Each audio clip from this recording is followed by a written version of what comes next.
Ladies and gentlemen, welcome to the Australian Defence Force Academy for this Defence Force recruiting activity this evening.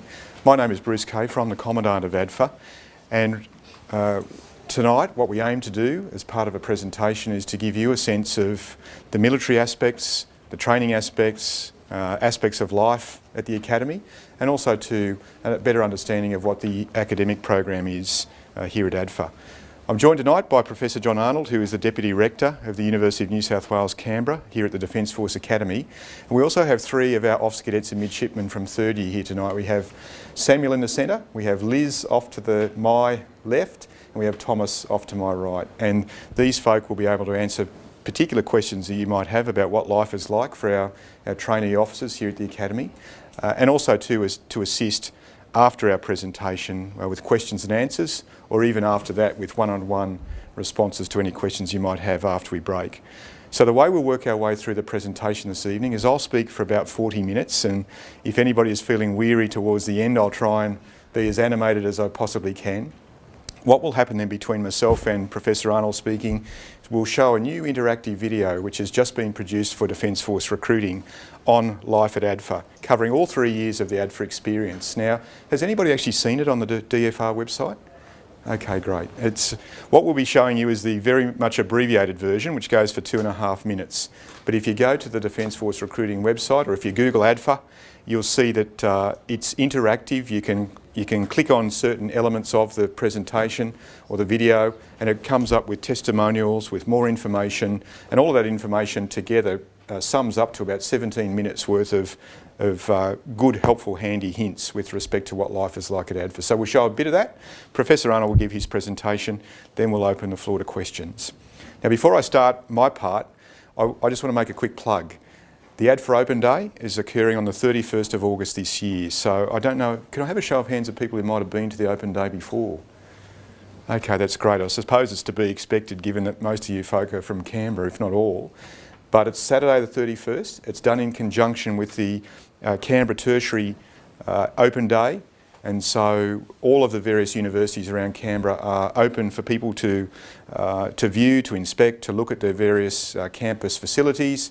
Of course, the great benefit about coming to ADFA on that day is you see some of the military hardware as well that we have to show. So, for example, we'll have the roulettes from the Air Force, we'll have the Red Beret parachuting team, we'll have some Army vehicles, we'll have the Navy divers, we'll have helicopters, we'll have the RAF balloon, believe it or not, we'll have RAF guard dogs and so forth doing displays.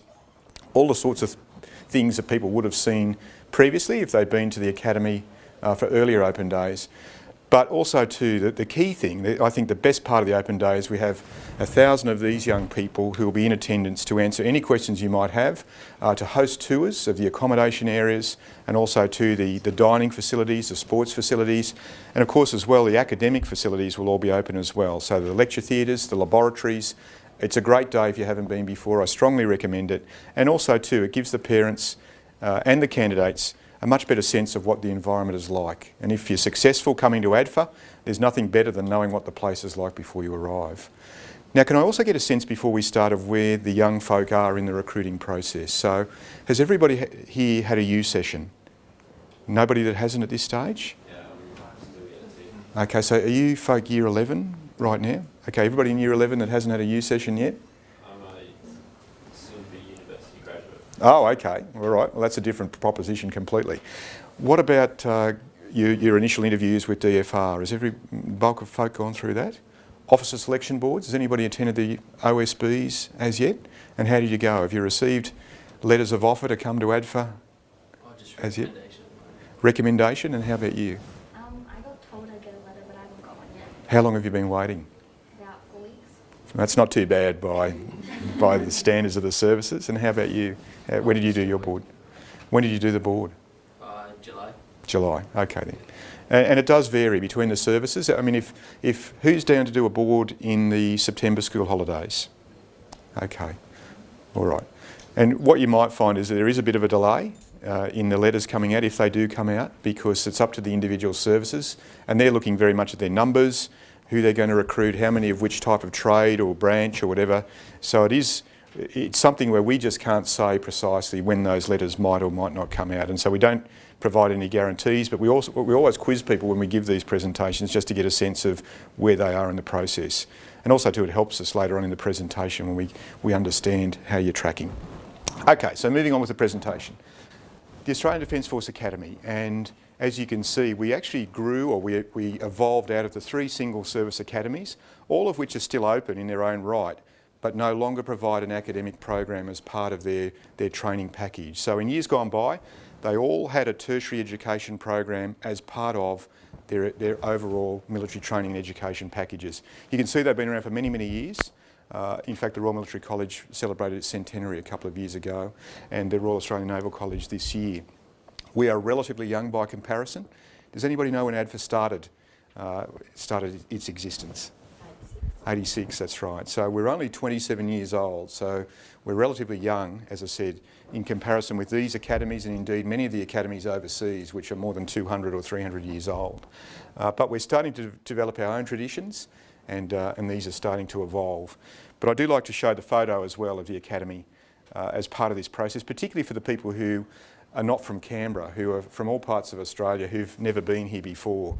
And what I do like to show to them in particular is this group of young folk here, who are the, any takers? The ADFA band, of course. Yes, the ADFA band. And so that's a volunteer band currently comprising about 80 of our young men and women. Are any of you guys in the band at all? No? Okay, that's fine. But about 80 of our young folk are forming the band at the moment, and it's one of our voluntary extracurricular clubs that people participate in. This photo is taken obviously in a big parade at the academy, and you can actually see all the spectators and so forth lined up on the edge of the parade. But as we said, 86 was when ADFA commenced operations. You can see even way back as 1959, people were starting to look at this kind of program, a tri-service program, and we'll talk about tri-service shortly. The key thing though in recent times is that in 2009, Defence and the University of New South Wales, Canberra signed an extension to the contract we have for the provision of academic services, and it goes out to 2023. So we've been in a long and productive partnership with the university, and John will talk more about that in his part of the presentation, and it's going out to 2023. So we are joined at the hip in delivering our various programs to these young people, and also too, we are in a supportive environment where we work very collaboratively with the university staff to make sure that our people are helped right through their programs here. Our mission and charter at ADFA, and I'll give you a chance just to read through that very briefly before I highlight a few key points.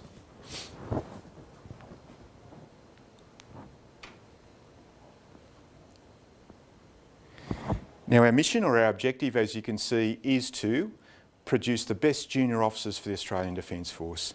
That's it, first and foremost, the best junior officers. Now, ADFA has about 30% of the officers joining the Defence Force come through ADFA, so we comprise about a third of those folk coming through. Now, the other single service academies will argue that they might produce the best, but we are in the business of producing the best junior officers for the Defence Force. And our program is based upon 4 key pillars that I call with respect to what we do here. The first is to provide a balanced and liberal university education, and once again Professor Arnold will talk about that, within a joint military environment. And I use the word joint there, and I ask everybody normally, does anybody know what joint means? For those, do we have any parents who are defence members? Or okay, and can I get a sense of what joint means then in tri-service, yeah. Because the reality is for us in the Defence Force that a lot of the operations that we conduct are joint operations in that there's more than one of the services involved. And in fact, last night we were in Newcastle and our Defence Force recruiting fellow was a naval officer, just finished border protection operations off to the north of Australia, and he had on board his ship during those operations Army and Air Force security elements. So every operation we do virtually these days is what's called a joint operation where there's more than one of the services involved. To provide an environment for leadership development, and leadership is the key word, and you'll see that repeated throughout the various slides, because the reality is if you don't want to be a leader in the Australian Defence Force, don't come to ADFA. As simple as that. We're all about developing the future junior leaders of the Defence Force, and we have a leadership program that works its way through the entire 3 or 4 years that our young folk are here. So leadership development is a key element of what we do here. And also the point about networking or making friends. And once again, that tri-service environment. You can see 3 coloured uniforms here, 3 coloured uniforms over here. the great advantage of making friends from the other services very early in your career is that you actually get to understand how the other services think. I mean, that's one bonus. Of course, you make mates for life, and I'm sure our Defence Force folk will say that, and these guys will say, I'm sure as well, that the friends you make in your first year or two here at the Academy will stay with you for the rest of your life. The bonds are very, very strong. But the other point, as I said, is that you get to understand how the other services operate and think. Because if the Defence Force recruiting people would say that people are recruited for different jobs, and so they have different attributes, they have different psychological profiles, and they come to us with different aspirations for their careers. You don't want an infantry officer to be the same as a submariner, to be the same as a fighter pilot. So they all come with different skill sets, attributes, potential for what they do. But to be able to understand how they operate and think, I think, is a great advantage from very early on in your career.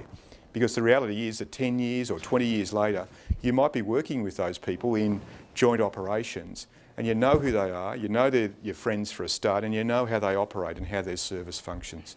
So I think it is a great advantage. And also too, to provide military education and training for our midshipmen and officer cadets for the purpose of developing professional abilities. Because the reality is that some of our folk, as soon as they depart from ADFA, are required to lead men and women in a workplace environment. So within about 3 or 4 weeks of leaving ADFA, they take Christmas leave after graduating from ADFA, they go straight into a job where they're actually in charge of leading and managing people. Now, would anybody hazard a guess? I should have said at the start, we'll ask lots of questions tonight. Please don't feel inhibited in answering, and Professor Arnold, he's a school teacher by trade, he'll ask lots of questions.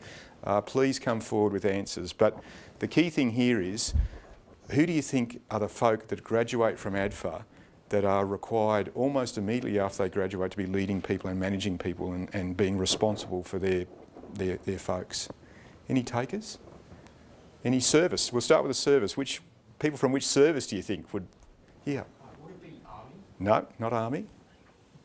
So that narrows it down a bit. Navy? No, not Navy. So you got it. You know which service it is. It's Air Force. And do you know which folk from Air Force are required to start leading people straight away? Engineers, yes. The non-air crew. So non-air crew, Air Force folk literally go straight into jobs. Are you from Air Force? Yes, I am. And you testify to that fact? Absolutely, I'm an engineer. Yep, they just go straight into jobs where they're responsible for leading and directing people and for budgets and for you name it, administration, almost within weeks of graduating from ADFA.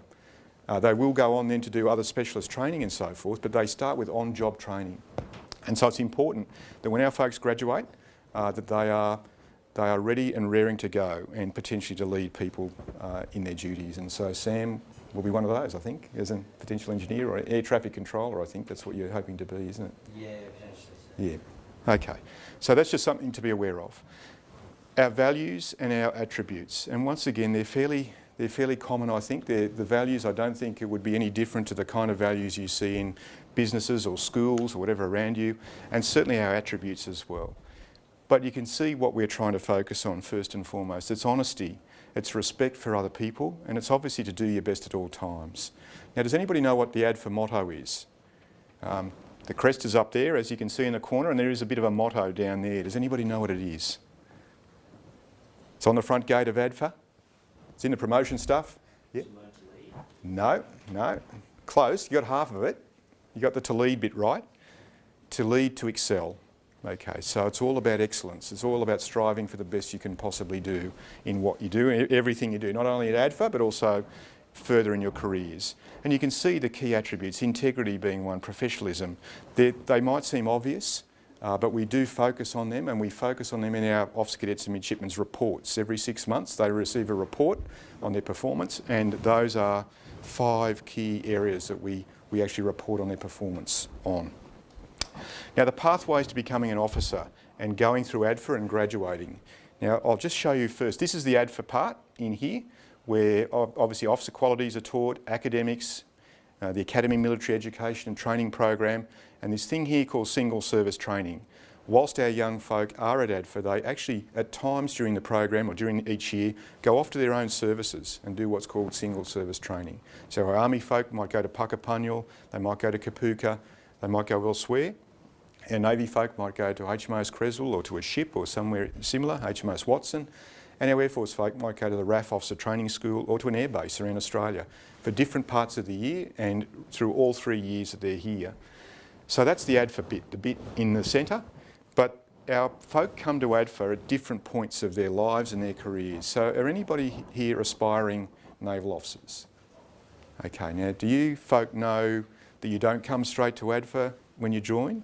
What the Navy people do is do what's called the Navy Officer Year 1 program, which starts with about 5 months at HMAS Creswell, the Royal Australian Naval College, then about 5 or 6 months actually at sea in the fleet. And so our midshipmen come to us having had a year already in the Navy. And so Liz, you would have been a part of that program.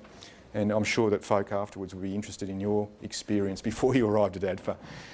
Our Army and Air Force folk though, by and large come to us straight out of high school. With a few exceptions, some of the folk who might have done a gap year or might have done a year or so of academic studies or whatever, in your case, academics. We do find a few folk coming to us now with a little bit of university education under their belts, but in the main, they're coming to us straight out of high school. Now, the Queenslanders come to us at the age of 17 and normally are 17 for the bulk of their time, or the bulk of their first year here because of their different academic system. But the bulk of our folk from other states are either turning 18 in their first year or fairly close to it. When our folk graduate from ADFA after 3 years normally, or 4 years for our Air Force and Navy engineers, they go off to do their various courses. For the Air Force pilots, of course, it's off to basic flying training school at Tamworth, and for the non-air crew, as I said, into jobs, basically. Our Navy folk tend to do a bit more training in preparation for going to sea. Our Army folk, once again, are different. They, after their 3rd year, all of our people after 3rd year at ADFA go to the Royal Military College at Duntroon, spend 12 months there completing what is the 18-month Royal Military College course. So the first 6 months of that course is done during chunks of single service training whilst they're at ADFA. The last 12 months is done in a block at the Royal Military College. Now the Army engineers, are there any potential Army engineers in the audience? Okay. The Army engineers will go over to Duntroon with their cohort, with their colleagues, because Army believes it's best to do that. Then they'll come back to ADFA for their 4th year of their engineering degree. So once again, it's a slightly different model for people leaving ADFA as it is for people joining. A little bit about the structure. I won't belabour that for too long, but I actually work for a Major General at the moment who is the Commander of the Defence College. We sit within the Australian Defence College, and I have a postgraduate program which includes things as diverse as the Defence Force Chaplains College and Australia's Federation Guard. We sit in that area, but this is the area that interests you, and that's the undergraduate program here at the Academy. I have about 120 staff to implement that program, about 100 military staff and 20 Australian public servants or public service officers. And of course we're supported in that program by the 400 staff from the University of New South Wales. But the chief instructor, he and his branch of about 30 people, they develop and they implement the military training program. So that's their primary role, getting the military training program right and delivering it to our people. The executive officer and his staff are primarily responsible for the pastoral support, the welfare, the well-being, the administration, the supervision of our almost 1,000 officer cadets and midshipmen. And so there are about 70 people who are devoted to that role. And I'll give you a better sense of who they are shortly. Okay, a little bit about how our divisions and squadrons are organised. And of course these military terms might be a little bit foreign to you, but we have 5 squadrons, Alpha through to Echo Squadron. Each of those comprises between 180, 190-ish young men and women from all 3 year groups. And so you'll see a breakdown.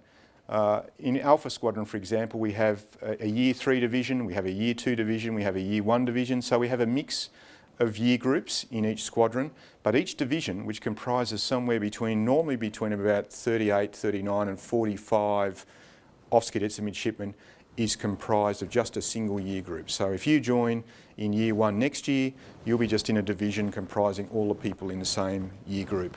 And having said that, these folk are from all 3 services. It's mixed gender, it's mixed degree stream, so we don't divide up the divisions by degree stream or service or whatever. It's everybody integrated together, albeit in the same year group. So you can see right now, for example, we have 21 divisions here. Now each one of those divisions occupies one of the accommodation blocks at ADFA. So if you've done the tours and so forth before, each of those accommodation buildings we have for our junior officers is a divisional building. Okay. Moving on then, I talked about the military support staff before, and as you can see, for the squadrons, officers commanding the squadrons and squadron sergeant majors, for the divisions, divisional officers and divisional senior non-commissioned officers. And in support of each of those, we now have a new scheme which is called the Residential Support Officer Scheme. And that's for our new first year folk. So each of those first year divisions that I highlighted before will have 2 residential support officers allocated to them and actually living with them in the accommodation. Now these residential support officers are our advanced students. So they're our 4th year engineers, they're our honours students, they're our masters program people who are obviously much more senior, they've been around ADFA for much longer, and they're there primarily to provide support for these folk. They are assigned as staff members, but they're there 24/7 to answer calls, to respond to any issues they might have, to address any concerns that they might have about their academic studies or their military training, and equally too to provide some mentoring and tutoring and so forth. So they're very important players, particularly for our first year divisions. We have chaplains, we have psychologists, we have a legal officer, and we have the Academy Sergeant Major. Now for those of you in the Defence Force will appreciate that a Sergeant Major is the person who maintains the discipline and the ceremonial responsibilities and so forth, and that person is in fact my right-hand man at the moment who looks after all of that. A little bit about our annual program, and it is a busy slide, but just to give you a sense of what occurs at what points in the year. The staff have a leave period which goes essentially from mid-December through to very early January, and then in late January our first year officer cadets join. I shouldn't say midshipmen because I'll get to them shortly. So our Air Force and Army officer cadets join us normally around about the 24th or 25th of January each year, and they start what's called YOFT, Year 1 Familiarisation Training. So remember that acronym because that will keep popping up. And for those of you who are coming to ADFA next year, you'll get to know that term fairly well. But at the same time, our 2nd and 3rd year folk are out doing single service training. So the rest of the academy is away from ADFA, off all over Australia doing training in their own services, while our Year 1 folk are here by themselves with staff and with support people, with mentors, to assist them through the first 5 or so weeks of their Defence Force careers. At the end of that period, we have an activity called the Chief of Defence Force Week, where the Academy comes back together again for the first time in the year, and we have a big parade on the last Saturday of that week called the CDF Parade, Chief of Defence Force Parade. You'll see some slides of that shortly, and the Chief comes and reviews that parade. Parents are invited to attend, families are invited to attend, and it's actually a great event for us because it showcases the progress that these young folk have made in a relatively short time. We then start the academic year, or the first session of academics, which culminates in about July, but interwoven into that program is also the military training program. So the equivalent of about 1 day per week is taken up with military training, and then the rest is academics. Now, it doesn't mean necessarily that you spend 4 days per week solid doing academics, because your programs will vary depending upon what degree streams you're doing. So I'll quiz these folk. Liz, what degree are you doing? Mechanical engineering. And how many contact hours per week do you have? About 20, sir. 20. So that's quite a bit. Sam? Yeah, at the moment electrical engineering is about the same. About the same. And Tom? And energy chemistry is about the same. Oh, I've got all the people that are working the longest hours. Now, I should defer to the professor. John, arts students, normally 12. 12 or so? 12, 8 to 12. 8 to 12 contact Business, hours. Now, it doesn't mean that it's all easy going for the art students because, of course, they get a lot of assignments and that kind of things they have to do. They have to do a lot of work in their own time. Whereas for the engineers, most of their work is face-to-face with the lecturers in the laboratories, that kind of thing, doing practical work as well. So the programs do vary depending upon what degree you select to do, and the number of hours and so forth do vary quite substantially. But in essence, we say about 4 days per week is academics and about 1 day per week is military training. Now that doesn't mean you're 24/7 doing these things, and if anybody would care to ask later on, I can tell you what a day might look like and what the weekend might look like, and these folk can tell you as well. I mentioned before about people being assessed twice per year. So one of those periods is the mid-year Board of Review, and that's just occurred for this year. And these three folk would have all received a report, that's right, and you have to sign it to say you've received it. So for mums and dads, if you don't see the report after your young folks have received it, then just ask, because they have received it. And it's something, obviously, to keep track of the performance of how our junior officers are going. Second session is pretty much the same as the first, in the sense of the academic program with the military training program. And then we have various activities, leadership challenge activities, single service training. Once again, as you can see, single service training popping up right throughout the year, an end of year Board of Review, and then finally, right at the very end of the year, in about mid-December, we have what's called Graduation Week, where of course our third year folk are graduating from ADFA. Once again, a week of celebration, families come along, big parade. The reviewing officer for that parade is actually the Governor-General of Australia. And I think these three folk are all looking forward to that event at the end of this year. And then the staff breathe a sigh of relief and head off on leave for a few weeks. I keep saying to folks though that the Christmas leave period is actually one of the periods of the year I keep my fingers crossed, because our young men and women tend to travel over that period. The reality of ADFA is that, as I said before, our young men and women make friends, they have a good income, and so they have disposable money to actually travel. Now, I shudder to say that with the parents here, because I think it's a fact of life though that with the disposable income they have opportunities to do the kinds of things that we might not have had before. And so we have people all over the world during that Christmas leave period, which tends to go for about 4 or 5 weeks. So guys, have you done much travel during your time here at ADFA? Yes, so last holidays I've just come back from a trip around Europe. Trip around Europe, Sam? I'm pretty boring, so I prefer home. And Thomas? Yeah, I plan to go to Samoa and New Zealand the end of this year. Yeah, okay. And so for us, we're actually still managing those people through that period. And if anything untoward occurs, we have to respond and support them. And because we're their de facto family, you're their families, but we're their de facto family as well, and we provide the welfare support to them. And so we keep an eye on them, we make sure we know where they are. They have to submit requests to travel to these places, but it is quite amazing. So you'll tend to find at Christmas time for the mums and dads, what tends to occur over time is that your sons and daughters will return home for Christmas Day. They will chow down on the Christmas turkey for a few hours, and then you'll probably find on Boxing Day they're on the first flight out and they're having 3 or 4 weeks overseas with their friends. That's normally the way of the world. Okay. Our population, and once again, just to give you a sense of the scale of our operations here, and I suspect many of you know already, but probably some of the key figures are the total, almost 1,000 young men and women. Now the number in brackets is the number of our young women here at the Academy, so about 18.5%, 19% of our folks here are young women. Now for the people in the audience, does that appear to be a low figure or a high figure or whatever for you? How about you? What do you think?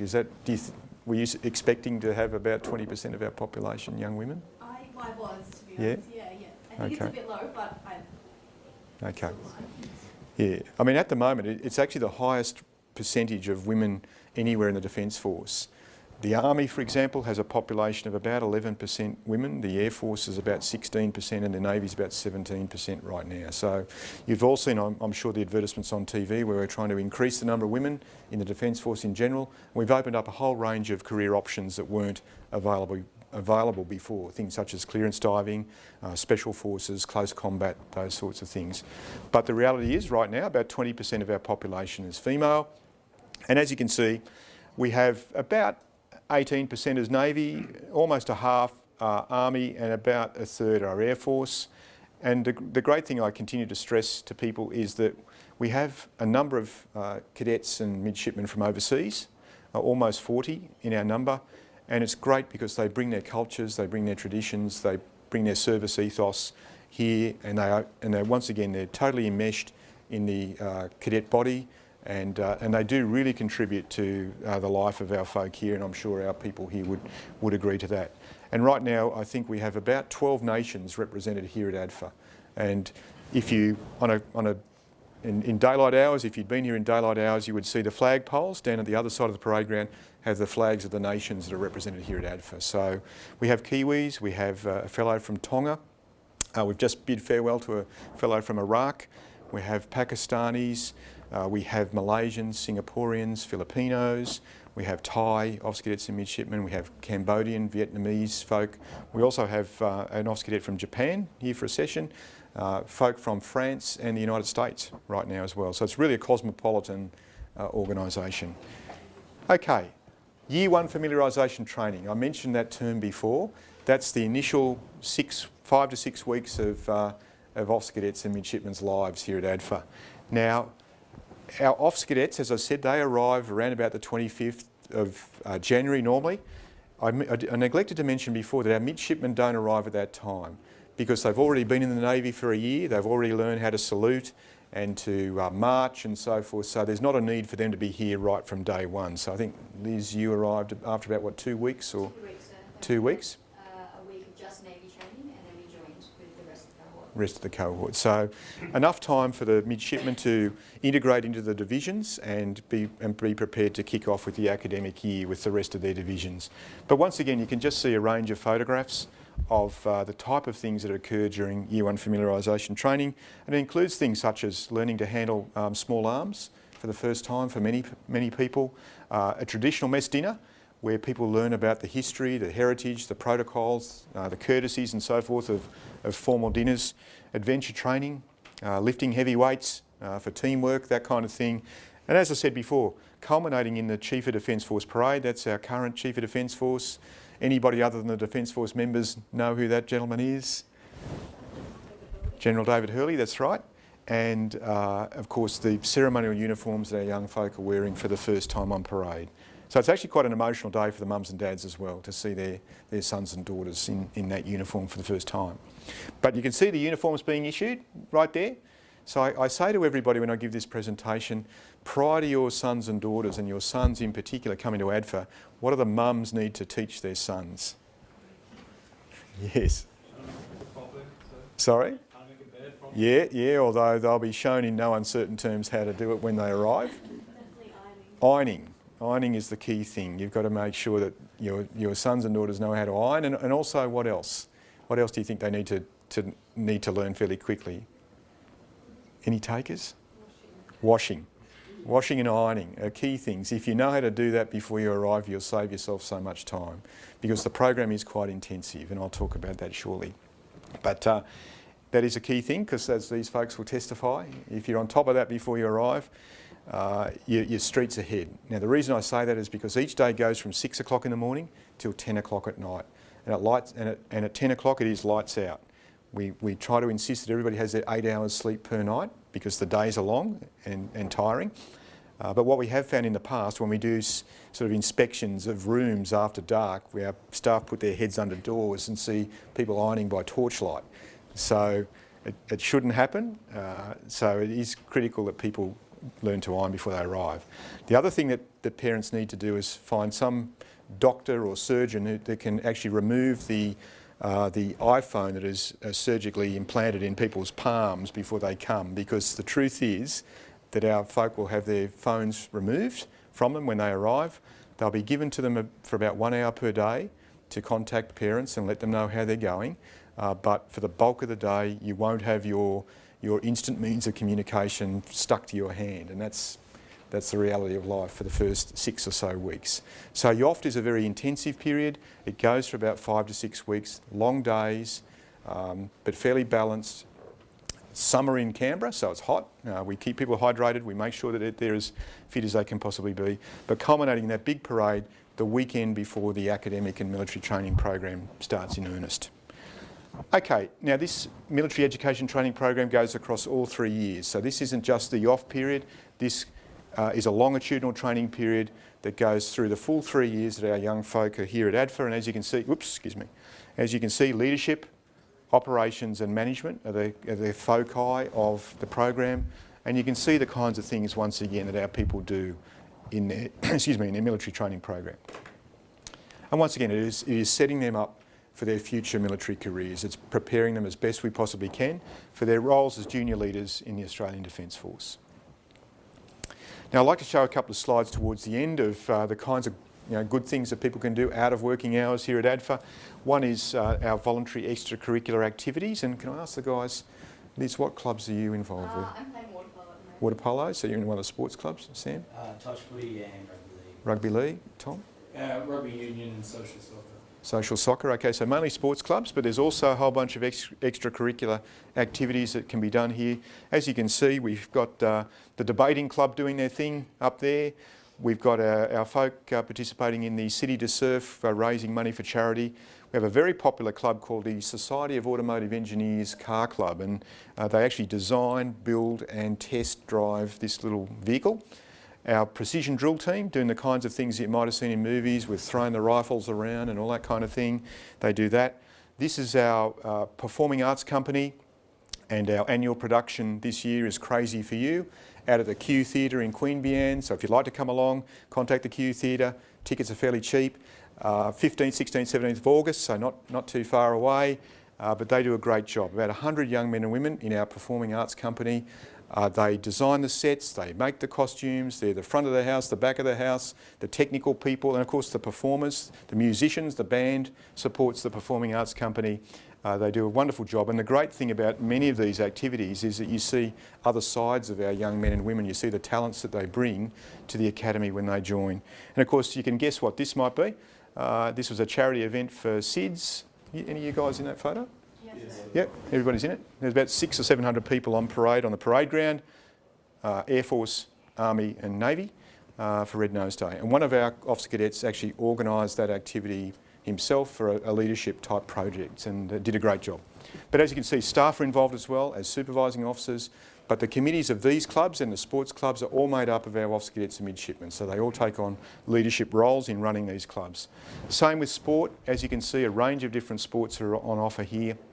The water sports, rowing, sailing, dragon boating, the rugby codes, of course, swimming, water polo, netball, basketball, hockey, you name it. Most of those things are catered for. But we do have what are called Type A sports. And you can see AFL, both codes are rugby and soccer. Now, can anybody give me a sense of why they might be termed Type A sports? You've answered a question before, so you can't go again. Somebody who hasn't? Yeah. That's not a particular reason. Yes, they are popular. Yep. Possible injuries? Possible injuries, that's right. They are the heavy contact sports that we play.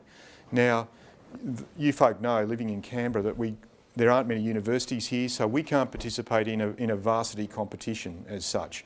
We can't be just competing against ANU every week of the year, or ANU and Canberra University. So we actually participate in civilian sporting competitions. And so, Tom, are you in the first or the rugby first? Both. Okay, so Tom's playing against Yass and Goulburn and Cooma and Hall and everybody else, and Sam's competing against the railway people from Sydney and Rail Corps and goodness knows who else. And Liz, you'll be up against the ladies' water polo clubs from all over Canberra. And so they're playing adults in these sporting competitions, and I'm sure many of you have seen the ADFA teams out there in competitions in the local area. So what we do when our people first arrive at ADFA, we do what's called sports screening, where we give them a test of their robustness, their resilience, their strength, and if they don't quite get there, if they don't pass the test, then we say, look, sorry folks, there's a number of other sports you can play, but you can't play those right now. Now, having said that, these guys in particular, they chew protein like you would not believe. I mean, I go into their rooms for inspections and they've got big buckets of protein, and so they grow and they put on body mass, they grow into their bodies whilst they're here. So it might be in the second or third year when they're actually able to play those sports. But what we're trying to do by way of a duty of care is to reduce the risk of injury for our people when they start playing in these sports, because all of our guys and girls, they're very enthusiastic, they're very courageous, but when you're running into a 110 kilo prop forward who's 30 and built like Charles Atlas and tough like a gorilla, there's only one possible outcome, and it's not normally favourable to you. Having said all of that, I've been out to watch our ladies netball team play some games, and I reckon netball should be a Type A sport as well, because they do go at it really seriously. Once again, staff participate, they play in the teams. Great way to integrate our staff with our young people. Right, and finally, from my perspective, some current initiatives. Now, the blue coloured document up here is called the report of the review into the treatment of women at ADFA by the Sex Discrimination Commissioner, Elizabeth Broderick, and the purple coloured document here is called Pathway to Change, Evolving Defence Culture. So this one is a report that's specific to ADFA, and I think everybody here would have had to have been living under a rock to not know about the 2011 Skype incident here. That review was done in the aftermath of the Skype incident, and this broader one across defence is actually a capstone document that encapsulates all of the recommendations flowing out of all of the defence culture reviews that were done in that period. And they included a review into the use of social media, use of alcohol, personal conduct, pathways for women. A whole range of different reviews were done, and they're all encapsulated in that particular purple coloured document there. The ADFA redevelopment project, if you've been wandering around the precinct or driving around in recent times, you'll see a whole body of work being done in various locations at ADFA. And in fact, this is our newly opened extension to the indoor sports centre down the bottom of the hill, a big silver coloured building that you might have seen. Our new auditorium is being built. It's just a hole in the ground right now. We have officers' accommodation going up the back of us. The lecture theatres and so forth are being refurbished. The cadets' mess kitchen has just been done. We've just finished refurbishing all of the officer cadets and midshipmen accommodation. So about $200 million in total of work has been underway and will continue to be done through until about September, October next year.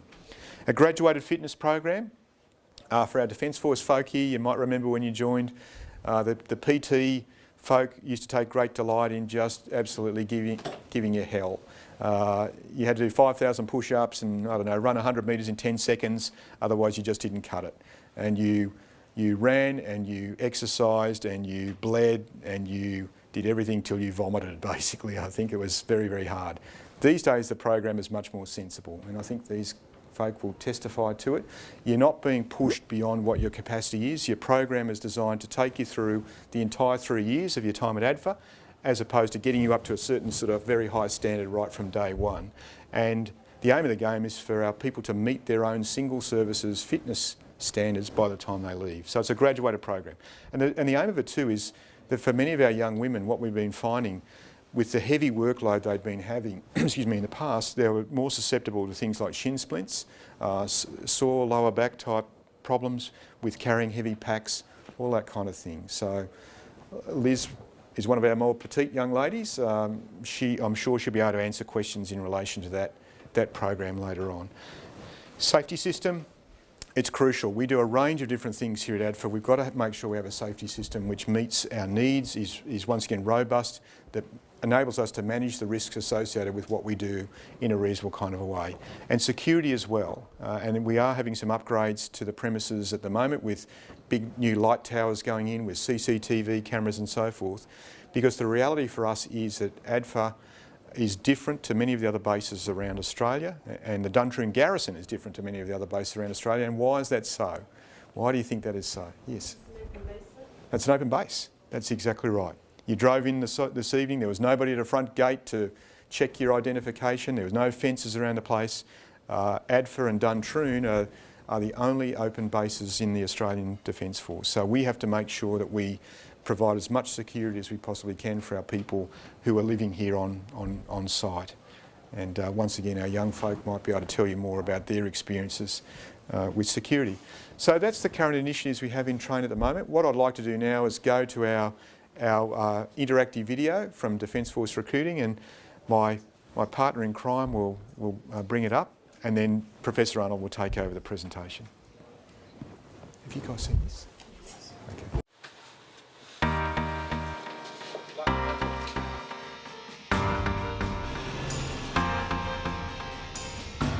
Ladies and gentlemen, welcome to the Australian Defence Force Academy.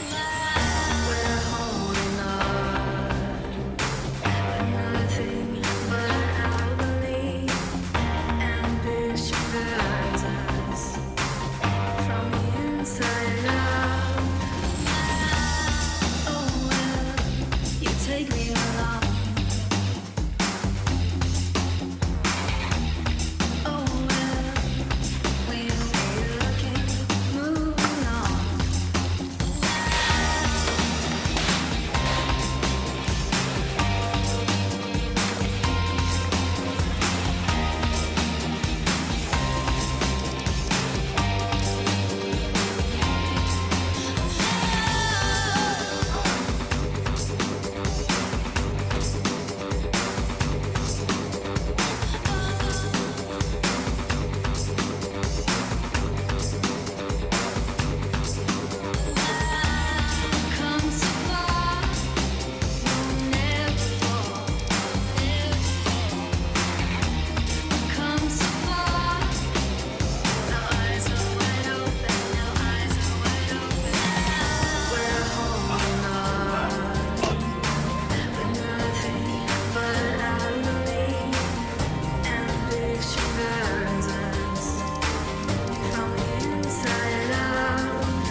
3 years at ADFA in 2.5 minutes. I apologise for the audio there. I'm not too sure what the problem was, but hopefully the video gave you a good sense of the program. And as these folks said, they were stars of the production. So the talent that is part of the production. But I'm sure they'll let you into a few of the secrets of how it was made later on tonight. So I'll hand over to Professor John Arnold. Thank you, Bruce. Good evening, everybody. That's me. Deputy Rector of UNSW Canberra. I've got up there the two crests of the two institutions, the one on the right, the University of New South Wales, with its Latin motto, Manu et Mente, by hand and mind, a fairly good motto for the kind of things that Defence do as well. Very practical university, the University of New South Wales, very strong in engineering, science, medicine, those kind of things. And the ADFA crest on the left. UNSW has been involved with ADFA right from the very start in 1986. In fact, we started educating defence folk way back in 1967 when the university established the Faculty of Military Studies at the Royal Military College Duntroon, and that's where I joined back in 1978. I think there were dinosaurs still running around in those days, but I joined in 1978. As well as that, the university also was doing education for Navy at Jervis Bay at HMAS Creswell. Students used to do a year with UNSW at Creswell, and then they'd move on to the large campus of the University in Sydney at Kensington, just next to Randwick Racecourse. So we've been involved for a very long time, and you can see, if you look at the two crests, the Scientia book. Anybody know what Scientia means? It's a Latin word. Knowledge is very good. Who said that? Well done. Well done. The Scientia book. Scientia is a word that UNSW uses a lot for lots of things, but you can see the Scientia book when we come across to the ADFA crest, sitting right in the middle of it, showing that UNSW has been involved with ADFA right from the very earliest days.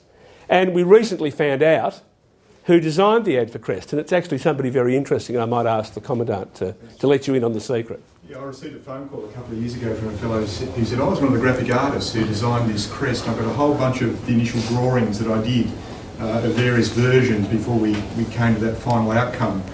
And I said, oh, that's very interesting, and can we come and collect it from you and put it into our archives in the university? He said, sure, come and collect it. Come out to Government House. It was Michael Bryce, the husband of the Governor-General of Australia. So my assistant went out and had a cup of tea at Government House and picked up all these drawings of the ADFA crest. All right, let's put that away for a minute. If you come to ADFA, we will give you a fantastic university education, we UNSW Canberra. But is that the reason that you come to ADFA? Do you come to ADFA to get this fantastic university education for free, provided by the University of New South Wales? You've got to have a go. This is one of my easy questions. They get harder as the night goes on. This one only has two possible answers. Yes or no, have a go. No. Okay, good. Then, of course, that immediately leads to a much harder question, which is, if you're not coming for the university degree solely, why are you coming? Yeah. That's the answer. You're coming to be an officer in the Navy, the Army or the Air Force. That's the reason that you come to ADFA. While you're here, we'll give you a fantastic university education, I promise you. But the reason to come to ADFA is because you want to be an officer in the Navy, the Army or the Air Force. I think our colleagues over here would probably agree. If you're only wanting a free degree, it might be free, but it's a pretty hard way to get it, yeah? Yeah, okay. Now, what are the aims of universities? What are universities trying to do in their education? I'm going to invade your space a little bit. Is the aim of the university, we're just going to take the top off the head, we're going to get a big bucket of knowledge, we're going to tip the knowledge in, put the top back on, give the head a shake and send the people on their way? Is that what university education is all about? No. Okay? So what is it all about? What are we aiming to do with a university education? Well, let me tell you a little bit about myself before you answer. I'm an electrical engineer. I graduated from the University of Melbourne in 1975, which perhaps was before the dinosaurs roamed the earth, I'm not really sure. We did have electricity back in those days though. But when I graduated from university, there were no personal computers, no laptops, not even desktops. There were no mobile phones. There was no digital television. Done a whole lot of my research work in digital television. There was no internet. Hadn't been invented. There was no Wikipedia. In those days, people had to go to a place called a library. Some of the mums and dads will have heard of those. And you used to look things up in what? Books. In an encyclopedia, that's right. Which had very little going for it, except for the fact that there was no chance that you would accidentally follow a dud link and find yourself redirected to a porn site. But apart from that, didn't have a lot really going for it, the encyclopedias. So a lot has changed. A lot has changed since I graduated. How did my electrical engineering degree way back in 1975 prepare me for that? It taught me to think. The aim of a university education is that by the end of it, you learn how to learn. Because there are going to be lots and lots of things that are going to happen in your career after you graduate from university, which you're going to need to be able to learn about. Because we can't keep you at university forever. I could easily teach somebody electrical engineering for 100 years and I still wouldn't have taught them everything there is to know about electrical engineering. But nobody needs to know that amount of information about electrical engineering or any topic at all. And so in our university degrees, we aim for a balance between breadth and depth. Breadth so that you get to look at a number of areas within the degree stream that you're doing, and depth in the sense that we're training you to be able to really learn deeply about some topic. That topic may not be the one that is of most interest to you when you leave university. But the skills that you'll obtain in doing that will be fundamentally important. Okay, so that's the aim of universities, not just UNSW Canberra, all universities. Why do you think Defence wants its young officers to go through a university education? Costs them a lot of money. I mean, you heard the Commandant say, UNSW Canberra, it's about 400 strong in terms of staff. Costs Defence a lot of money. They must think it has some value. Yeah. To make them the best officer. To make them best officers, yeah. Any other thoughts? Yeah. To learn about their job they're going to Yeah. Yeah, to make them critical thinkers. The comment, the quote that I often give is one that a Chief of Army gave a few years ago. And the quote was that you train for certainty and you educate for uncertainty. And many of our defence folk, particularly when they're deployed, find themselves in areas of great uncertainty. And hopefully the university education prepares them well for that. And that's not an original thought.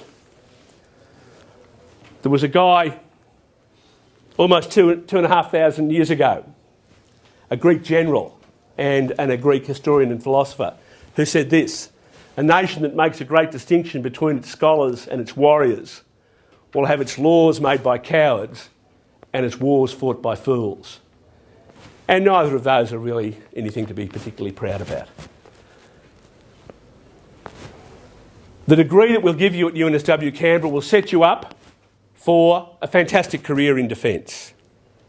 And most people who go into defence at some stage leave and go on and follow some job in civilian life as well. And we'll prepare you well for that as well. So, just to prove that, here are some of our graduates. So you can see over on the right-hand side, quite a number of military graduates. Current Chief of the Defence Force, David Hurley, is a graduate from the Faculty of Military Studies at the Royal Military College Duntroon, specialised in mathematics, if you're interested, before my time, but only just. Whole bunch of Lieutenant Generals, and I've added this one in tonight, Rear Admiral Mark Purcell. I mean, he doesn't quite fit in with the Vice Admirals and the Lieutenant Generals. He's a 2-star rather than a 3 or a 4-star, but he's interesting in the sense that he's the first graduate of ADFA to make 2-star rank. And interestingly, what degree do you think he did when he was here at ADFA? Arts? No? Think about what I've said already and you should get the answer. What degree did he do? Don't tell me you did electrical. He did electrical engineering, that's it. He did electrical engineering amazingly. And if you'd said to me way back in 1986 that the first two-star to come from ADFA would be an electrical engineer, I would have laughed at you. I would have said, what do they say in the castle? I would have said you were dreaming. But anyway, he's the first graduate. But you can see we've had a number of people. We've got somebody in a vice-regal role, number of people in politics. Campbell Newman, you'll probably recognise, who is Premier of Queensland, yeah. Stuart Robert is currently an opposition spokesman for Defence, so may possibly be one of the two Defence Ministers should there be a change of government on September the 7th. Whole range of people. David Kilcullen, expert in terrorism, gave a whole lot of advice, particularly to the Bush administration in recent years. We've got an Anglican bishop. Got a whole range of people, senior people in government. I'm trying to make the argument, we'll set you up for a great career in the military. We'll set you up for a great career post-defence as well. That's our aim. All right, some photographs of life at ADFA. This is three of our students. Now, I'm reliably informed that these students are actually heading off to an elementary examination in mathematics. They look pretty confident, don't they? Heading off to their elementary examination in mathematics. Yeah, keep them in mind. You might see more of them later. And this is, of course, our students graduating on graduation day. These are the academic robes that we use. Every faculty at UNSW has its own colour. I got to pick the colour for here. Well, I got to have a fight about the colour for here. I thought I'd choose purple. I had a big fight with the Faculty of Medicine who wanted purple as well. But in the end, I got the purple and they got red. And I thought red for the medical people was a perfectly reasonable colour, I thought. Why did I want purple? I had a reason. Because it's the colour of, it's the tri-service colour. When you go to a tri-service posting, it's called a purple posting. And you can imagine the trouble I would have got into if I'd chosen white, Navy, or khaki, Army, or pale blue, Navy. So purple I thought was a really good choice, and our graduates look really good. These couple of folk up here, a couple of our staff in UNSW PhD gowns, if you're interested. All right, Commandant had his structure. This is our structure. Of course, we're part of the University of New South Wales, one of the group of 8 research-intensive universities in Australia. So they are. Commandant did very well with all the flags. I'll see if I can get the 8 in the group of 8. They are Queensland, Sydney and New South Wales, ANU, Melbourne, Monash, Adelaide and the University of Western Australia. Our large campus, of course, is in Kensington in Sydney. UNSW has about 55,000 students in total. So it's a very big university. Not only a big university by Australian standards, a big university by international standards as well, in terms of its student cohort. The Vice-Chancellor at the moment is Fred Hilmer. Some of you may remember he was the CEO of Fairfax for a number of years and has now come back to the university as the Vice-Chancellor, been there for about 6 or 7 years. The head of UNSW Canberra, we have a rector, Michael Frater. We have a rector because we're a college. Faculties have deans and colleges have rectors. And we're a college because we have a broad range of disciplines that we teach. Whereas if you look at the faculties at Kensington, we've got a faculty of science, faculty of engineering, faculty of medicine, faculty of built environment, arts and social sciences, etc. Much more narrow than what we have here, as you'll see when I start going through the degrees. And that's me sitting over on the side, not doing a lot. 3 associate deans, having said we have rectors and deputy rectors, just to really confuse you, we have 3 associate deans as well. One of whom is our Associate Dean International. He looks after the international relationships that the university has with other universities and with overseas organisations. The university is very keen to try and give our students an international experience as part of their study as opposed to the one that they might get when they go on an overseas holiday at the end of the year. And we're working on that here as well. We have an Associate Dean Education. He looks after the quality of our programs, both our undergraduate and our postgraduate coursework programs, make sure that they're up to the standard of UNSW, make sure that they comply with UNSW policies, all that kind of thing. So, an important role. And thirdly, our Associate Dean Research. He looks after the research side of UNSW Canberra. So I said we're part of UNSW, one of the 8 research-intensive universities. So clearly research is really important to us. And I'm going to come back to research in a while. I'm going to ask you why research is important. So you might like to have a think about that before I get there. I've said we're a college already. You've heard from the Commandant, we have just under 1,000 undergraduate students. You might not know that we also have more than 1,300 people doing postgraduate coursework programs with us.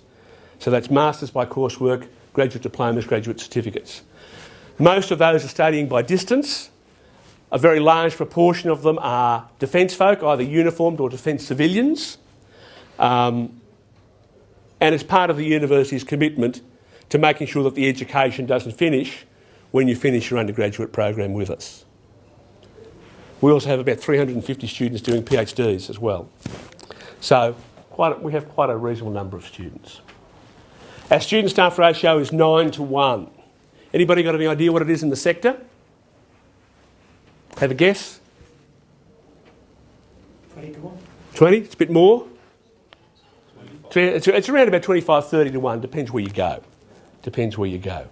Why is it going to be advantageous to you as a student to be taught by an academic staff ratio of 9:1 as opposed to 25 or 30 to 1? Because your contact hours count for more. Contact hours count for more, yeah? Yeah? It's more personal education. Yeah, you can spend one-on-one time with the academic staff, and that's of particular value. When you're talking about a first-year class of 2,000 in an individual subject, you're not going to get a lot of one-on-one time with the staff, are you? You would expect with that student-staff ratio that our progression rate would be really good, and it is. So at UNSW, a degree we call a program, and a subject in a degree we call a course.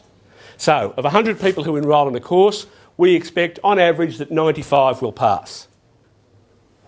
Compare that to the group of 8, pulling the statistics as we do from government departments, it's about 85%.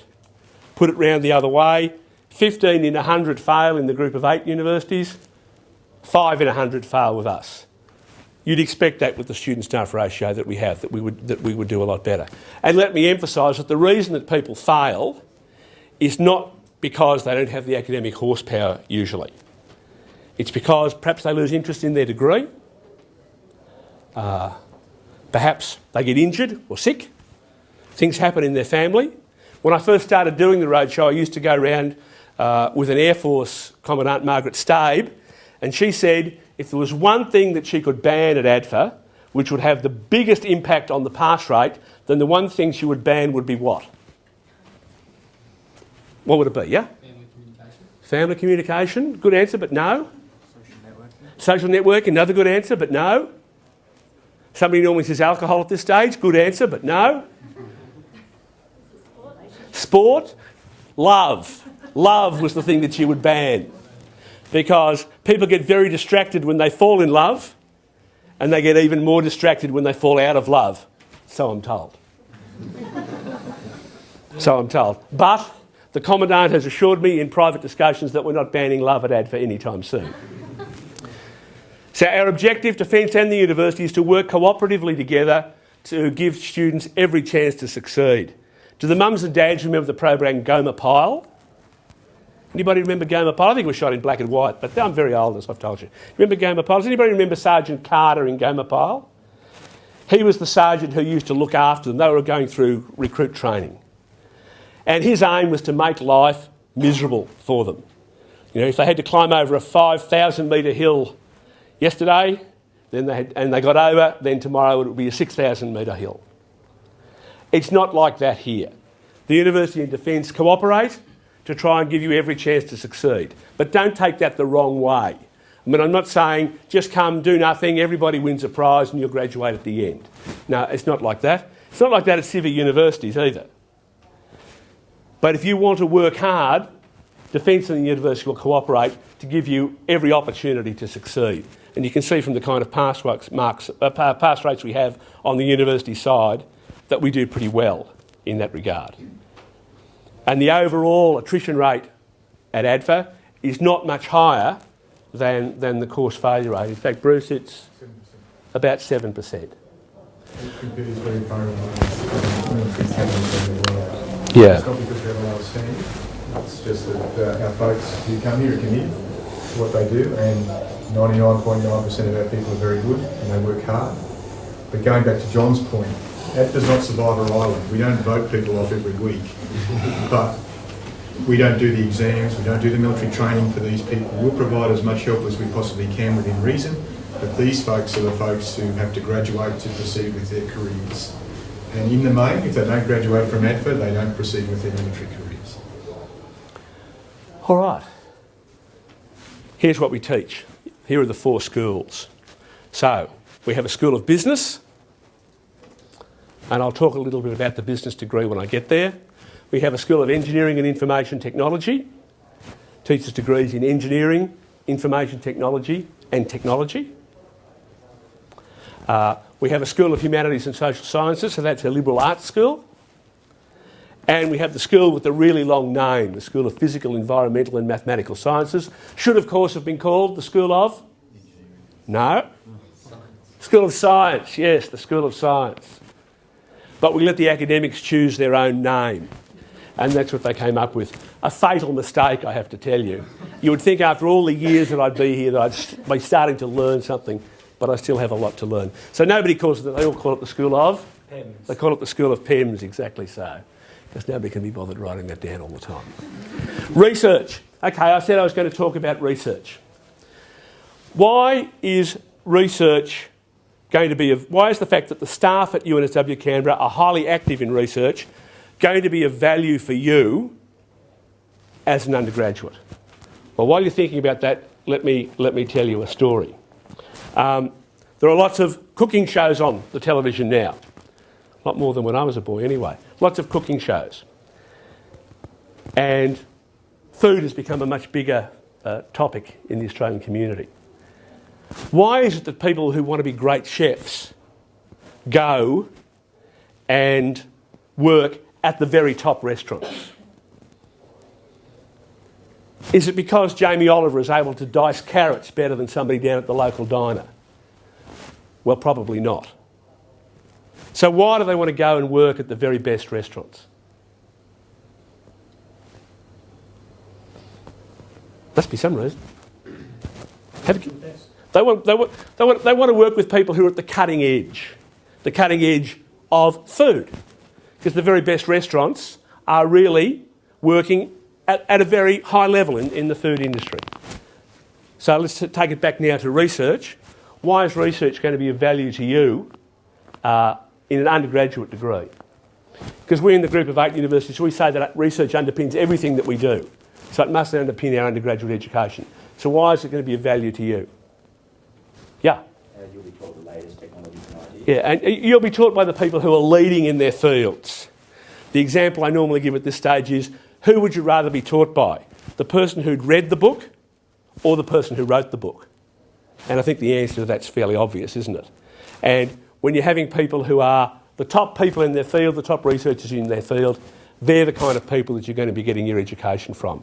And we think that's going to give you a fundamentally enhanced experience in education. So back to the slide. We do lots of research here.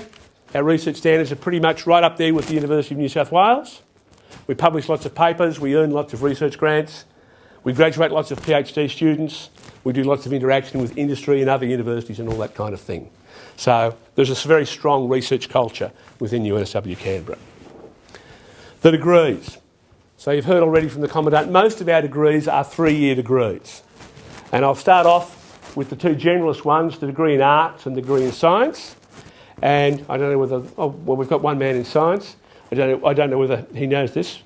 But from next year, people are doing the art, well, sorry, first of all, if you do an arts degree or a science degree, you will choose 4 topics from the group that's appropriate for the degree in the first year of your study.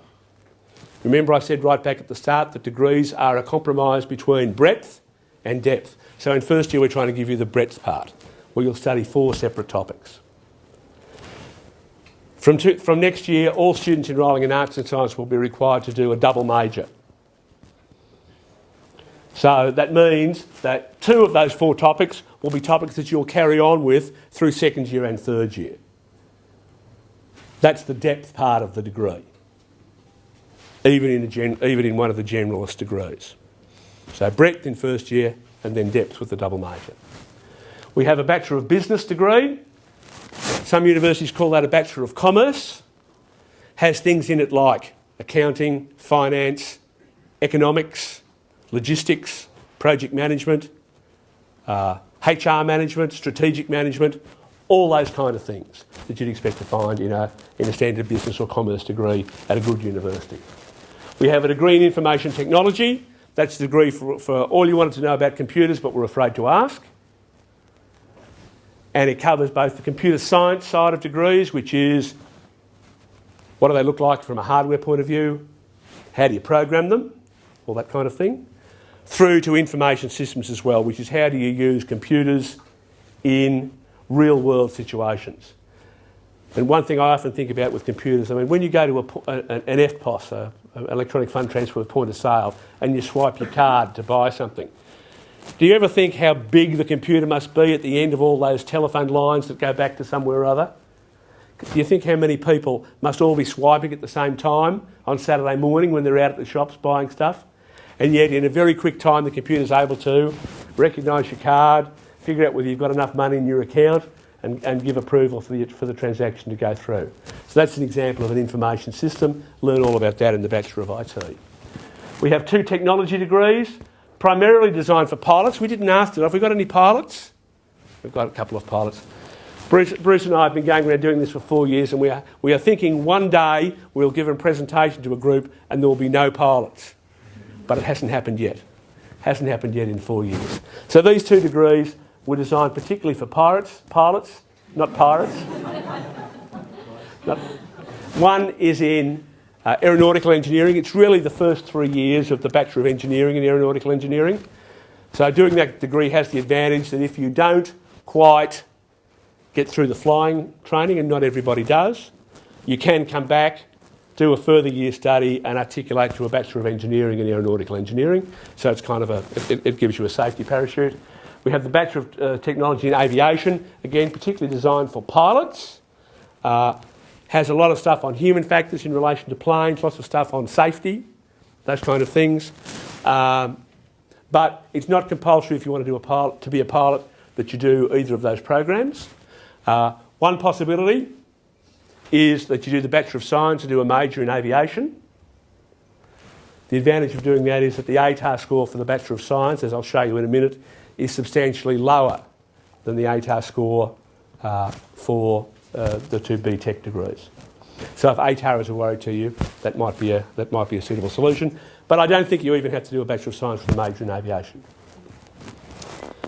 And lastly, the 4 4-year degrees in civil, mechanical, electrical and aeronautical engineering. And I think, as the Commandant's already said, for Navy and Air Force people, graduate from ADFA at the end of 3 years and stay on and do their 4th year of engineering immediately. Army people, graduate at the end of 3 years, go to the Royal Military College Duntroon for a year and then come back for their 5th year. And it works really well. You might think a year away from study that's going to be a real problem, but it's not. How did you find a year away from studying and then coming back, going through the Naval Officer Year 1 program? It was actually alright, sir. Kind of switch on a bit more. At the end of year 12, I found that I was kind of a bit drained from school, just having that year off, learning new things, and then coming back to ADFA. I was keen again to learn. Okay.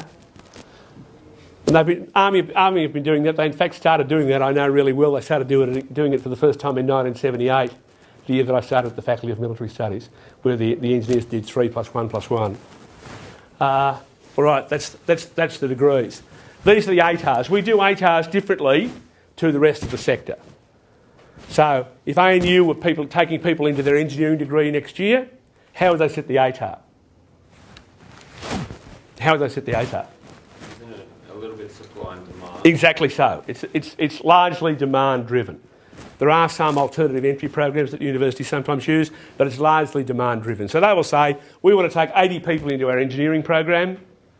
Let's line up the ATARs from the highest in order When we get to 80, that's where we'll chop, and that will be what the ATAR will be for that year. So if demand goes up the next year, the ATAR goes up. If demand goes down, the ATAR goes down. So the ATAR moves around. We don't do it that way because to get to ADFA, of course, you have to go through a very extensive process with Defence Force recruiting to be selected to come to ADFA. And I'll talk about that process a little bit in a minute. Having been through that process, we're not interested in running a competition. We're just interested in bringing in people who we think their ATAR is strong enough for them to be able to succeed with our degrees. You saw the pass rate seems to be working okay at the moment. So the ATARs for us remain the same year in, year out. And as I say, that's what they are. So for arts, information technology and science, they're 70. For business, it's 75. The BTEC aviation is a little over 80. BTEC aeronautical is 85. Remembering it's the first 3 years of an engineering degree, it's got the same entry as the engineering degrees, also 85. How do they compare out to the sector, do you think? They're lower. I'll give you an example of that. I pulled out what the ATAR scores were for the University of New South Wales Kensington campus last year for the same degrees. So here they are. Arts was 78 and is guaranteed to go to 80 for 2014. Technology was also 80, the BTEC aviation and the science faculty. Science was 83. Information technology, the BTEC aeronautical and all the engineerings were 91. Do you notice the numbers are going up? So what's going to be the one with the big number? The Bachelor of Business. The Bachelor of Business. What do you reckon it is? 96.3. 96.3 to get into the Australian School of Business to do a Bachelor of Commerce in 2013. That's because everybody... the Australian School of Business, very, very strong school. Probably the best business school in Australia. People from the University of Melbourne might have an argument with me about that, but probably nobody else. And I graduated from the University of Melbourne, so I've got a foot in both camps. Very strong. But everybody wants to do a commerce degree, of course, because they want to become the next Bill Gates, earn squillions of dollars. The score is not high because it's a representation of how hard the degree is. The score is high because there is a representation of how high the demand is to get into that program. So, interesting.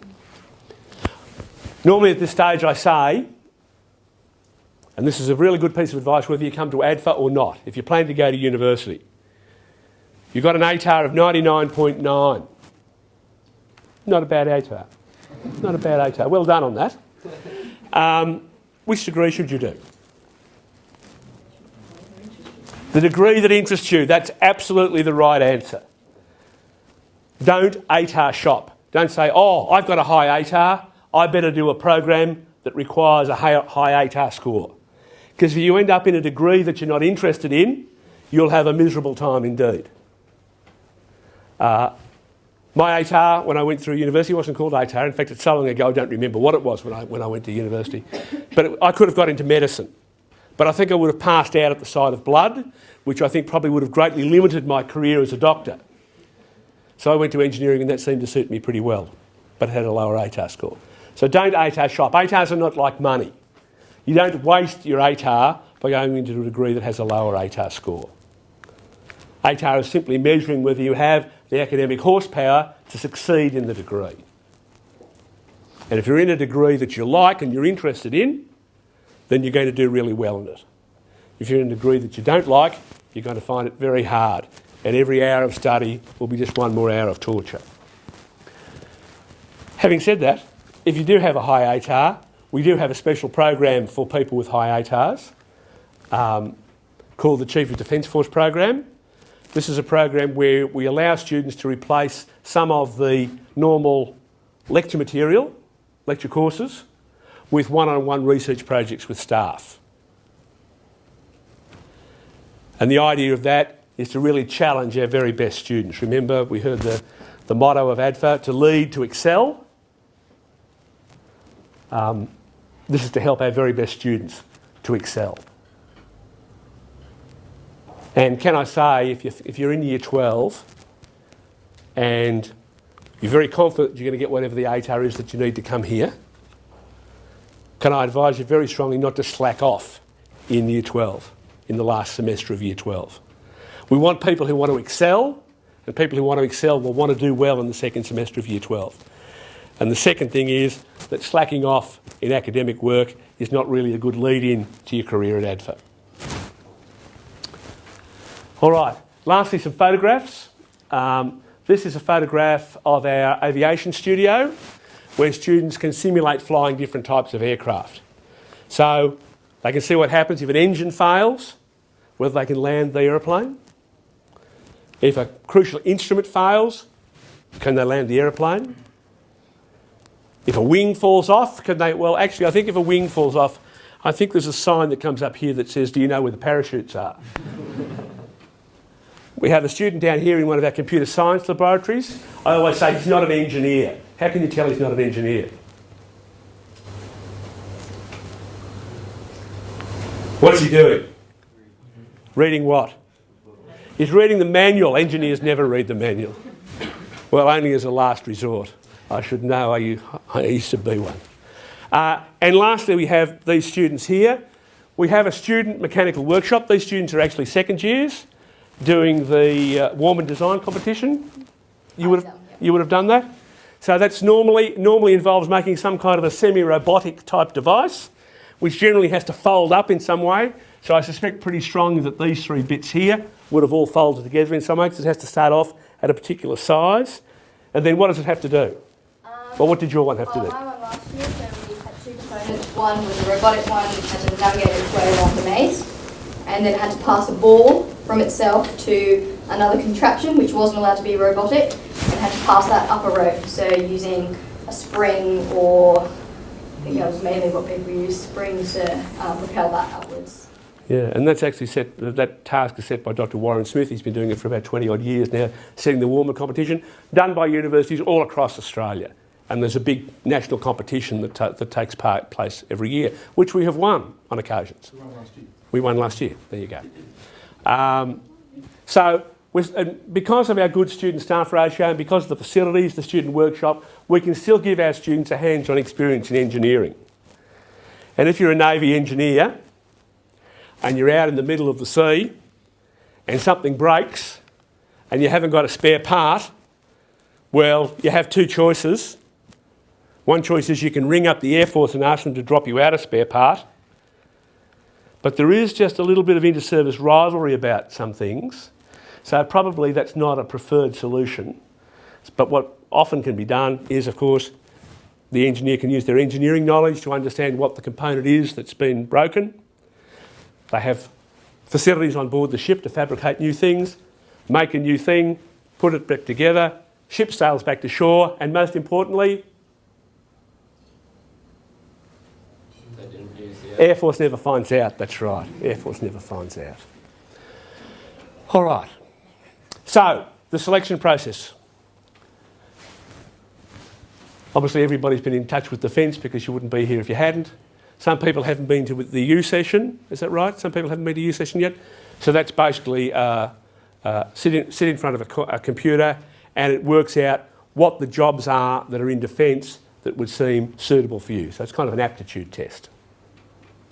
And it will spit out a whole lot of jobs. There are hundreds of jobs, hundreds of different jobs in Defence, not all of which involve coming to ADFA.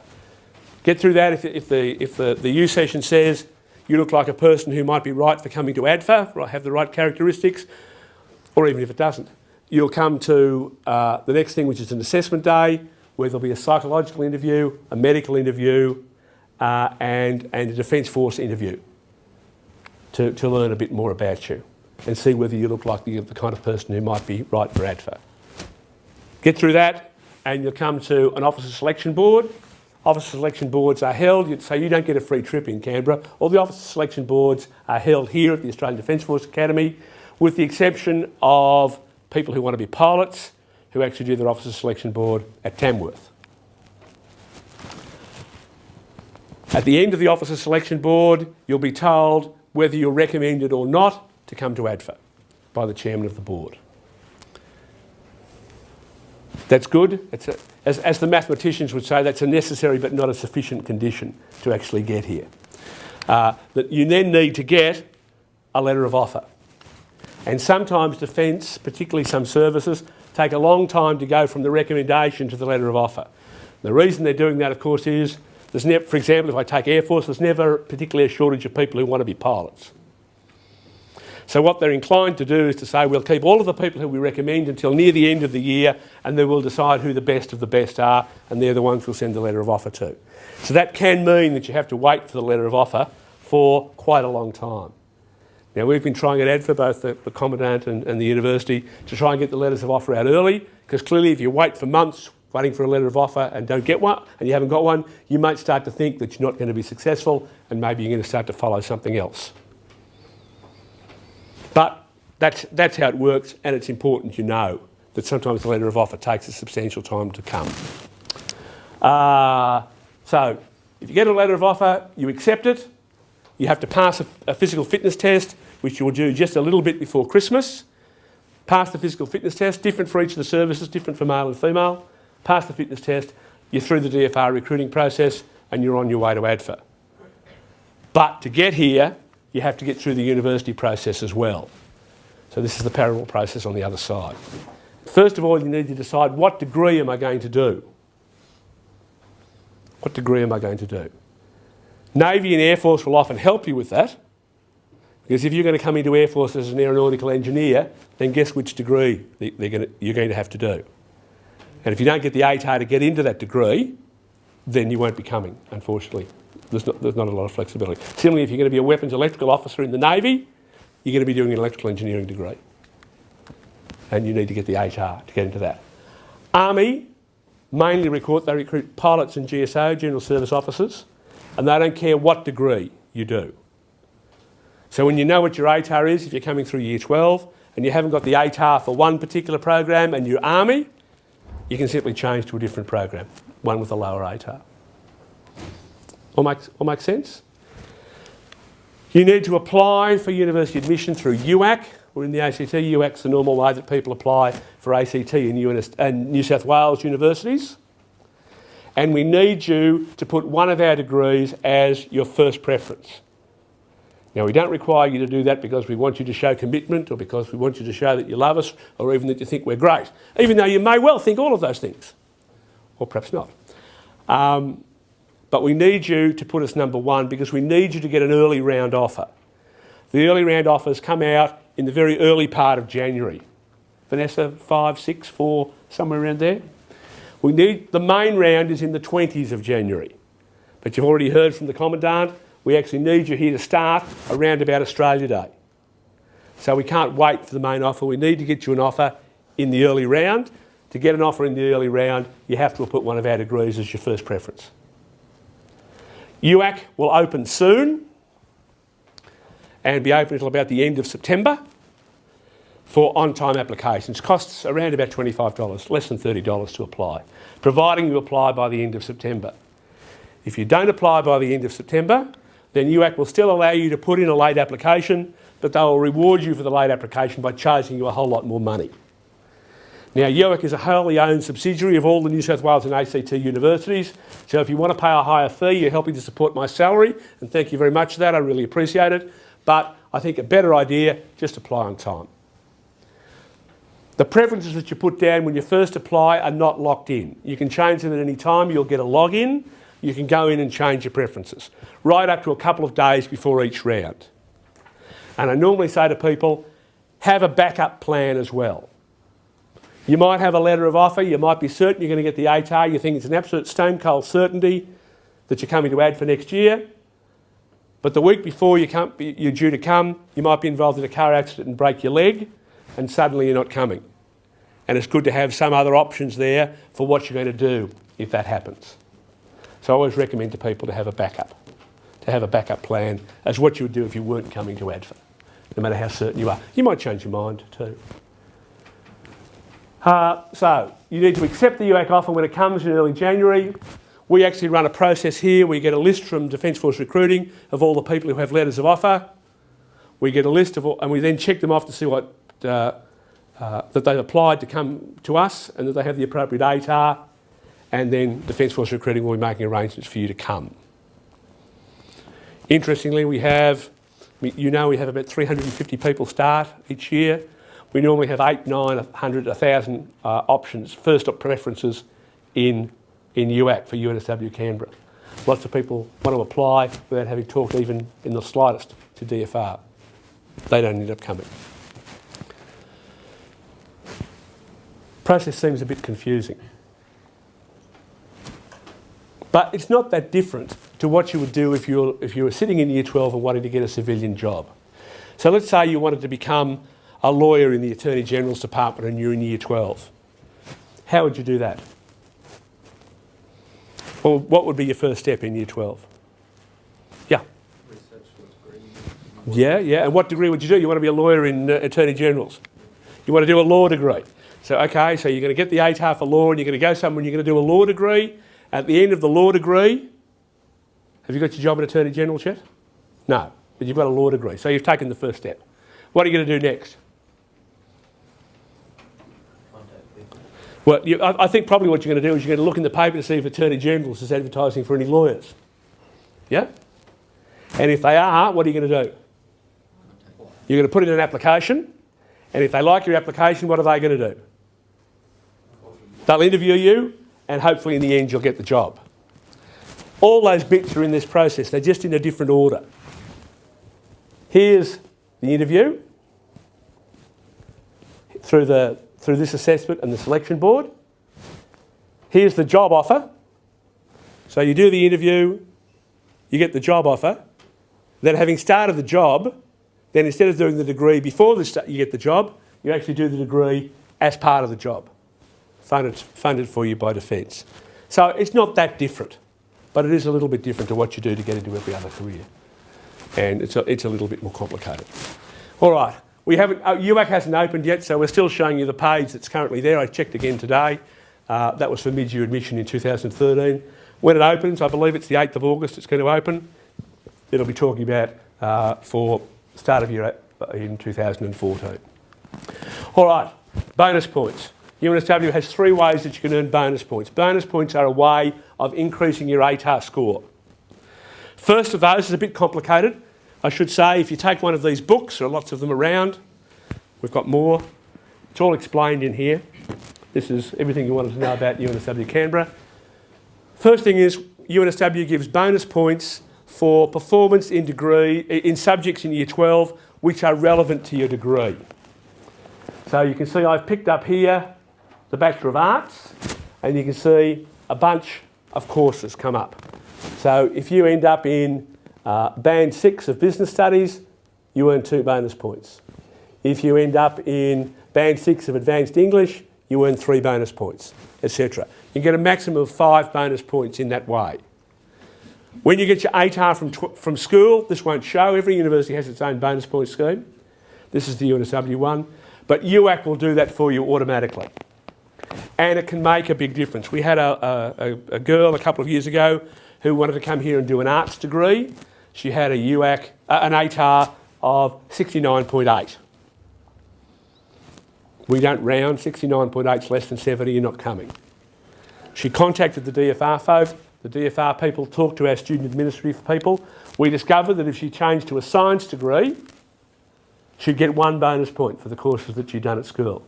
And 69.8 plus 1 bonus point is 70.8. And so she came in the end and did a science degree. So the bonus points can be really important. So 5 bonus points as a result of performance in Year 12. This scheme only works if you're in Year 12, so if you're past Year 12, you've started university, this scheme doesn't work anymore. So it's only for people going from Year 12 to university. Once you've started studying at university, it doesn't count anymore. Automatically done by UAC, you haven't got to do anything. Up to 5 bonus points. Second scheme is the Educational Access Scheme. This is for people who have had significant disadvantage during their Year 11 and 12 studies. They might live in a regional and remote area, might have had significant family difficulties, may have had significant illness, whole range of reasons. There's a large book that you'll be able to download from the UAC website which explains all of the different things that you can apply under. Up to 10 bonus points available from this scheme. But you have to apply on time. When do you know when they close, Vanessa? Is it at the end of October. So you can't get your ATAR, find it's a bit low and then apply. You've got to apply in advance if you think you have a significant reason. So if you think you've had disadvantage during your Year 11 and 12 studies, hop onto the UAC site and have a look at that document. So managed by UAC, but you have to apply. Third scheme is a UNSW scheme for elite athletes and performers. So this is for people who have played, for example, in underage state teams, have won a Stedfords in the musical space, Duke of Edinburgh Award, those kind of things. Details are in the book, up to 5 bonus points from that. So, for that, you need to apply to UNSW if you think you're eligible for any of those. So 5 bonus points from doing well in relevant subjects to your degree, 10 for the Educational Access Scheme, and 5 for elite performers. That's a total of 20, but UNSW has decided from 2014 it won't give more than 10. Now I think the main reason it doesn't give more than 10 is I don't think anybody gets more than 10. Because the chances of doing absolutely fantastically in your studies while living in very disadvantaged circumstances and playing for a major state sporting team, I think the group that's going to be in that particular set is going to be a very small one. So, but the bonus points can be important. So, relevant subjects automatically by UAC, educational access, you need to apply to UAC, elite performers, you need to apply to UNSW. Useful websites. I'm coming to the end now, you'll be pleased to hear. If you put ADFA, type ADFA into Google, all of these websites will come up. If you look them up in an encyclopedia, I'm not sure you'll do quite so well. And lastly, back to the students. You remember I said to them, that they were just going to their elementary mathematics examination. What do you do when you come out of an examination? What do you do with your mates? What do you do? Come on, you must have done exams recently. What do you do? Yeah. What did you get? What did you get for question 3? And you can see they're all looking happy because they all got the same answer for question 3, which was the following.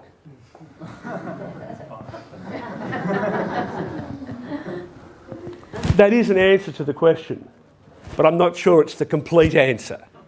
But we're happy to take your questions now and hopefully we can give you a complete answer. Thanks very much for listening.